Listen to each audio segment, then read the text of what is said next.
Thank you so much for having me. I'm Kamora Jones. I was born and raised here in Vegas. I've been creating art since I was 3, as my mom says. I'm now in my late 40s. And and I love creating art. It's the thing. It's the main thing I care about. My spouse, Vi, always makes the statement that my art is my spouse and my wife is my mistress, right? So it's art has been a huge part of me. Drawing, particularly drawing and painting, specifically drawing. I was one of the earliest graduates from the Las Vegas Academy. I graduated from that school in '96, so I think it was like the second or third graduating class. Got my bachelor's from the Art Institute of Las Vegas when it existed. A lot of controversy around that school, but it was actually a good school with great instructors. Previous to that, I went to the Colorado Art Institute for a couple years, like right after I got out of high school. So I've been drawing and painting forever. A big part of my training at LVA was I had a teacher, Carol Treat. I don't know if any of you guys know who she is. Fantastic drawing and painting teacher. Just fantastic fundamentals teacher. The focus was drawing, observational drawing. Observational drawing is important because you get to learn the shapes, as Georgia said, of life, and that everything can be composed of basic shapes, right? And then secondary to that is the idea of values, tint, tone, and shade, right? When you think of something as a standard, like as a mid-tone, and you think of the lights and the darkness of the thing, you can actually build forms in regards to the composition, right? And then you have composition, which is its own sort of area of study. You can be great at composition, you can be not so great at rendering. Oh no, you're good, you're good, you're good. You can be really great at rendering and maybe not so great at composition. So you could be more, so sometimes portrait artists are like here, fantastic. But then there's always the question of composition. How are you composing? How are you laying out something? What is the placement? Are you using rule of thirds? Are you using some other methodology? Are you using sort of symmetrical composition? What are you trying to do, right? It's okay, don't worry, don't worry. Let's see. It's okay. So drawing is a huge part of what I do. So since for about 19 years now, I've been working for a company called Light and Wonder. We just rebranded to Light and Wonder. Previous to that, we were signed to the Games, which is an international gaming company. Prior to that, we were Ballet Technologies, which is also an international gaming company. Light and Wonder is our newest brand. I think we took on that brand about 3 years ago. We rebranded as we kind of left signed to the Games. But it's a casino game company. I've been designing art, creating art for casino games for, like I said, 19 years. A big part of what I do, unless we're working on licensed games, my team worked on the Grease game, the Titanic game. You can see here the layouts, composition of some of the different features here. I designed all of that. And you can see Quick Hit Jungle up here, all the symbols painted, everything like that. The Jungle Queen up here is like a photo painting. So you take a photo, you build up on top of it. Everything I do is hand drawn, hand painted using digital tools or traditional tools. You see Cash Burst over here. The environment and the characters all digitally hand painted as well. A big part of my work, because I create games, is creating things that don't exist. And so a lot of my referencing has to do with trying to understand how something is designed, like the composition, the texture of something, the structure of something, and then creating something new as a result of, sorry, that's my spouse always, yeah. You can see here in the back of Force of Babylon, I actually created a Babylonian city back there. You can see Orb of Atlantis, I did this Atlantean city and then, painted all this up, and then you have to work in Photoshop, break all the pieces apart. My animator then would take everything, create a rig, and then animate everything, make everything move as well. And so game dev is a really great way to create lots of art, things that either exist from a licensing standpoint or things that do not exist. I am mainly known for my metaphysical art, known as Art Soldier 77. This is a series I've been working on called the Transmigration series. I've been working on this series for about since 2017. And the whole idea is consciousness, the soul, the idea of the soul's journey. I'm doing it through these metaphysical alien beings who figured out how higher consciousness works, this programming language of consciousness. So if this is a simulation and God created it within a type of partition, what would the programming language be? They've sort of figured that all out. Okay. So basically, Vi and I grew up very sort of doctrinal Christian. I was very much into the mystical aspects of Christianity when I was a lot younger. And then around, I'd say around 2010 or so, we kind of went more the metaphysical route and started sort of studying everything and seeing how everything goes together. And then, pulling back in some of the things that we learned previously. And so a big part of this is this idea of thinking about, the power the soul has in regards to experience, right? And how one can sort of format their experience. Once again, these are all hand-drawn. These in particular drawn using digital tools, hand-drawn using what's called a Wacom Cintiq. It's a monitor, you can just draw on it. You can draw on layers in Photoshop or Clip Studio Paint, whatever program you want to use, right? Or Procreate, yeah, whatever you want to use, right? And a lot of these start on paper as large sketches where I can actually work out the composition, what I want to say. You look at, sometimes here I have these 3D shapes that I use. I do a bit of 3D modeling professionally as well. In game design is just a part of it, right? And so sometimes I'll bring in some 3D tools as well or model different things. But as you can see here, like every color in the rainbow is like in this. And so, when Georgia was talking about colors, you can do like a triadic color scheme. You can do like a standard complement. You can do a double split complement, whatever you want to do. You can actually put whatever colors you want to put in any composition. It's just about emphasis. It's about how you can get the viewer to look where you want them to look.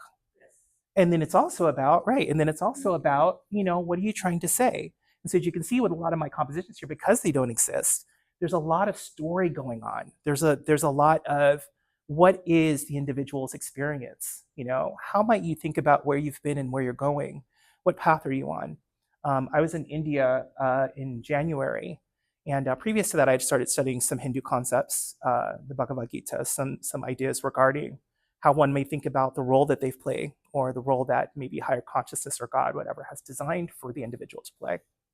And when you think about these things, you find yourself within a body, you find yourself within a life. And what is that made of? What is it? Where have you been? Where are you going? What are you being asked to work on, right? And in this sort of divisive world we find ourselves in, who are you and how you do fit into that? Are you embracing the role of compassion, right? Are you embracing this Christ-like nature? Are you being divisive? Are you standing against people? Are you standing with people? So I'm doing this through these beings who've figured out, who've sort of figured out. Oh, thank you.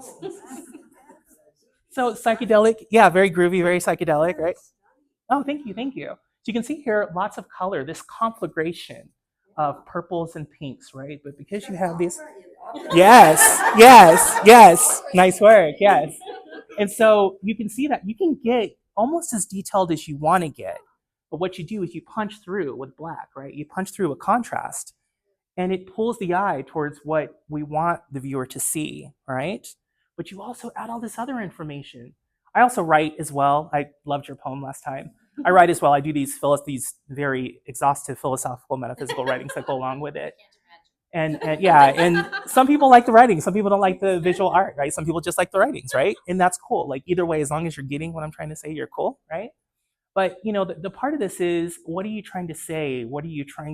How can you help a person to come out of maybe their myopic nature, right? And get them into a different state of being, right? This is called Book of Portals. These are just individual drawings that I can put together into a larger composition. These beings use a type of telepathy. Their type of telepathy is, if you think of a book as a room of information, and you could sit in that room with a person, and you could together go through each of these ideas. That's how these beings communicate. And they're trying to teach us to do that. So it's a whole story, like it's a whole graphic novel that I'm making and everything, yeah. But also it's me trying to get people to think bigger than we've been thinking, like especially in our current sort of developmental state. You can see the master and the student asking the master, yeah. Is there a language that you're putting there? Yeah. Is that a design? Yeah, that's their language. Yeah. That's their language. Yeah, it's a type of algorithmic pictorial type language, right? And so you have the master and the student, and the student's like, master, how did the ancestors figure out how to use the portals? Yeah. This one is, I do some of these in motion as well, And each one, like I said, each one of them has writing to go along with it. This is called control mechanisms. That's how my head feels right now. Yeah, there you go. Yeah, there you go. So You could think of this as higher self and physical self if you want to think of it like that, right? Once again, the beings could be thought of as these standard, like, Arcturian aliens or whatever. You can think of this as, you could think of your body as a sort of biological car, a vehicle to experience life as a human, potentially, right? Your higher self is more expansive. It's also not a human. Okay, so I'm trying to get people to think about that, basically. This one's kind of fun here. More of a standardized, composition. You can see the line here that brings the eye in here, kind of goes up here, and then you have this pulse of vibration broadcasting your ideas to the world, right? And then you have the city in the background. So it's this idea of standing on the pinnacle, on the precipice of your journey, and what might you say if you were given space to say those things? Will you choose to unite us, or will you choose to separate us? I also, talking about observational, I always keep my observational skills up. These are drawn from, photos that I found online, whatever. You got to keep your observational skills up. So like I said, drawing is a huge part of my painting process. I actually have 2 or 3 paintings that I've been working on since I've joined the society here. And you guys can feel free to look at it. I'm about to pull the mask off of one of them here as well. So this is Sade, one of my favorite people here, right? This is Erica Badu. Right? That's lovely. Yeah, so these are, what is this? This is just like a Conti, like a red Conti pencil. Oh, okay. Yeah. And then this is like a pastel, like a thick, like a burnt umber pastel. Yeah. Do you do Bristol board? What's that? Yeah, these are actually on some really rough, like toothy sketch paper though. Yeah, like a cold press kind of sketch paper to get what I needed. This one's, these were what, 12 by 24 or something like that, I think the paper was. Yeah, yep, yeah. Oh, yes, that's right. Yeah, I think this, yeah, you're right. This pad that I sketched, this one in particular is only like 8.5 by 11 though. So yeah, yes. So, Melvin Benton Peoples, he was a famous film director. Yeah, this is William Blake, William Blake, the poet, the painter, the abolitionist. One of my favorite people ever. Love his work. Oh, thank you. Yeah, his if you've ever seen his biblical paintings, they are exquisite. Especially his stuff from Revelation, and some of his mystical works are incredible. And at the time he wasn't well accepted, like many artists aren't in their time. And his paintings he's now considered one of the most famous British artists ever. Right? So you got Prince right here, right? Notice the abstraction talking about shapes and not lines, right? Notice the breakdown of the shape in the head and the form into shadow here on the left side here, right? So you can be expressive. I'm definitely a psychedelic, mystical in my own. I'm definitely more creative in how I approach things, but there is the realism in there. There is the structure. And so if you can do both, that's always important. This is a piece that I started working on when I joined the society. That's right there if you guys want to take a look at it. Yeah. So you can kind of see there. I'm just still kind of thinking about it. That was actually from a photo that I took when I was in Chennai earlier this year, and it was just this tree, this banyan tree that was growing up like in the. Some people call it the sausage tree. The sausage tree. Oh yeah. Yes. Yeah, exactly. And so So just coming up through the roots, but you can see my process here. I very much like to just sketch and kind of get into the design. Sketch is design. Drawing is design. I know people think that drawing is hard. I've been drawing forever at this point, so it's like literally like breathing for me. But if you think in terms of your image as a map of understanding, a map of experience where you can help a person to see the world a little different, then you realize how important it is to compose. Now, of course, you could just compose with paint or whatever, right? Or you could take your image and you could reference it or trace it. There's nothing wrong with that, of course, right? But there's something about thinking about how to program the mind of the person looking at your work and doing it in a way that is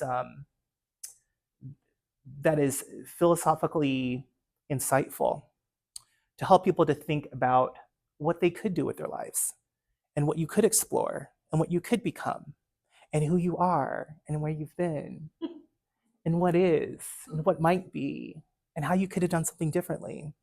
What comes to mind is the idea of like the near-death experience, right? And a person comes back and they say, well, I experienced this, I experienced that. My guide told me that maybe I could have done a couple things differently, or maybe I could have seen it the different way. A lot of people talk about this idea of that when you die, you see things from other people's perspectives, right? So there's something about that. Within art, it is you showing people the world through a different lens. And so I find that art, even in my corporate work, the creative stuff that we do, it is very important to consider what you're showing people and to consider what you're giving people, And historically, it's one of the few things that survives over the ages. Yes, isn't it the truth? Yes, yes. Physical works, with AI and everything coming up now, right? Even with the digital art that I create professionally, that artists create professionally, physical work is going to become even more important, moving forward. It's trending towards that, right? Here's this here, so you can see the process, how it came out. This is the current piece I'm working on right now that I have there, that you guys can take a look at as well if you'd like.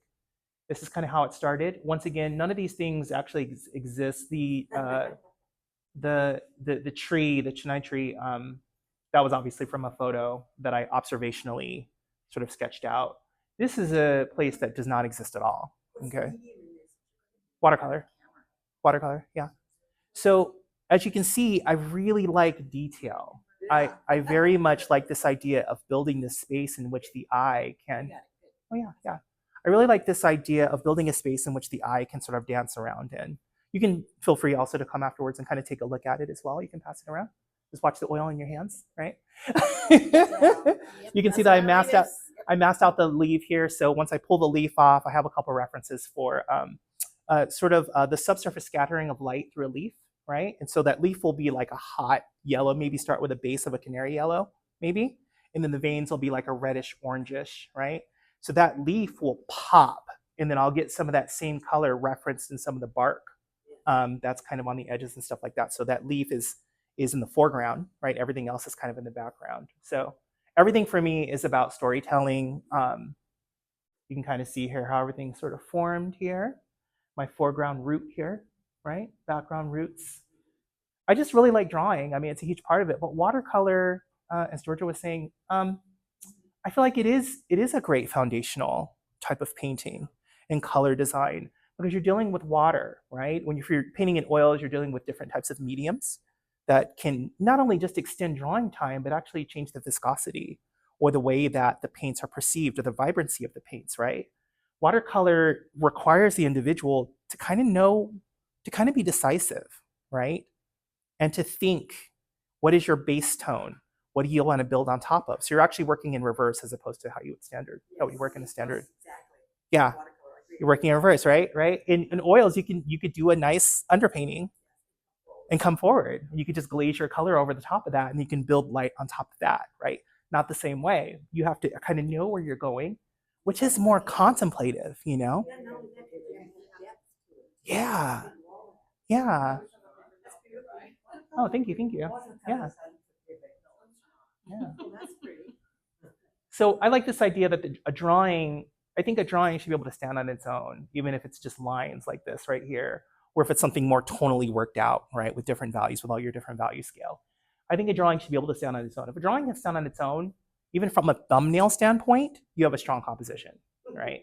Right. I was looking at this one's called what's this one called? With the three cats? Oh, stacked cats. The stacked cats. Stacked cats is really nice because even the lighter cat on the top pushes forward. There's enough contrast in the background to push everything forward. And our beautiful black cat in the center here really brings the eye in, with the eyes as well. And so, yeah, kind of playing with that and thinking about, which way to go is really great. I think the composition is huge. If you're not maybe the best, if you're maybe not trained as a draftsman, right, draftswoman, or you're not trained in terms of value scale and value range, just laying something out, even from an abstract standpoint, can help you create things that will pop. And if it pops as a thumbnail, it's going to work on a large scale. Yeah. It was just what I do is something that you guys have said, which is really important, is I stand back. And so when you're working digitally, one of the problems with a lot of digital arts with my employees, I'm an art director, so one of the problem with my employees is that some of them will get up on the screen and they'll work like this. Yeah. And so because you're working on a screen, you don't have a sense of scale, which is why it's really great to sketch on paper and just stand back and just kind of look at it. Oh, that's my it's okay. We're done. I mean, it's good to stand back. It's good to stand back and kind of look at it and think about, like how much, like if it pops. And then what you do is you blur your eyes. So if you squint your eyes, you can still see like the main form, right? Then you have a strong composition. Nothing else really matters. Detail is secondary and tertiary, but I like detail, so it's a big part of it. Yeah. Well, thank you so much. I appreciate it. Yeah, thank you. Thank you very much. I appreciate it. Thank you. Thanks for having me. I just look forward to moving forward and learning more. I did a lot of watercolor when I was a teenager. I'm trying to get back into it. I appreciate you guys facilitating this. I know this has existed for quite some time, and so I want to get more of a painting practice going. And as I get older, I'm trying to become more authentic. For me, anyway, I'm still focused on the technical parts of what I'm doing. Yeah. And so to see you take that technical and put a lot of detail into it because you like it, and then to think about how is it impacting the person that sees what I do is a whole, it's like another layer on top of that. It's not merely, creating the image. It's like, how can you make an impact? It's pretty cool that kind of broaden our viewpoint. Thank you. Thank you. Yeah, I think it's awesome. Yeah. Thank you. They should think differently. And I'm a philosophical, spiritual, metaphysical person. So part of this too is, what is the energy I'm projecting as well? You have the person called Prince, right? Yeah. The famous musician, amazing composer, amazing technical, practitioner of the guitar and of the voice. But from an artistic standpoint, how do I perceive him? I perceive him as an artist and a person in shadow, a mystical being projecting his ideas of love and desire onto the world when he was alive. But even now his music persists, right? And so there's a part of this where there's a sort of romance of who that person is. And so if you can draw that. Celebrate. People who are popular make us want to do when we see how talented they are. Yes. We want to kind of copy some of that. And some of them are such good people. So Yes. Shame. Melvin Van Peebles made some really interesting, what they call blaxploitation during the 70s. He made some, kind of films that maybe, a more religious person may not appreciate. But they wouldn't appreciate it, right? But I mean, he made some iconic Black films, right, that are a huge part of the history of Black cinema. So he's a hugely important figure in the art of filmmaking. Erykah Badu, Neo Soul, forerunner Neo Soul, Sade. I mean, who doesn't like Sade? I mean, come on, like this mixing of rock and R&B and sometimes like pop and jazz elements. Like, she's my favorite. So of course I'm gonna try to sketch, Sade every once in a while. Yeah. Very talented. Thank you. Yeah.